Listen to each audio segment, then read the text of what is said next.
మేడ్చల్ కళాశాలకు వెళ్తుండగా బాలికకు ఫిట్స్ వచ్చి బ్రెయిన్ డెడ్ అయింది. చికిత్స చేయించిన ఫలితం లేకుండా పోయింది. బాలిక బతుకుతుందని వైద్యులు భరోసా ఇవ్వలేదు. బాలిక తల్లిదండ్రులు పుట్టెడి దుఃఖంతో బాలిక అవయవాలు దానం చేసి మరో 10 మందికి ప్రాణం పోశారు.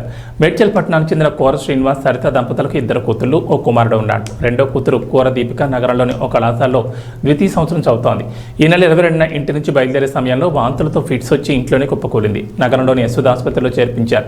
బాలికను పరీక్షించిన వైద్యులు అవయవాలు స్పందించడం లేదని వెంటిలేటర్పై వైద్యం అందించారు. బ్రెయిన్ డెడ్ అయిందని వైద్యులు తేల్చారు. ఆ తల్లిదండ్రులకు వచ్చిన ఆలోచనతో ఆసుపత్రి వర్గాలతో సంప్రదించి బాలిక అవయవాలు దానం చేసేందుకు నిర్ణయించారు. ఈ నెల 25న బాలిక మృతి చెందడంతో బాలిక అవయవాలతో 10 మందికి ప్రాణం పోశారు. ఇదే విషయంపై మేడ్చల్ పట్టణంలోని సోషల్ మీడియా వేదికగా బాలిక తల్లిదండ్రులను అభినందిస్తున్నారు.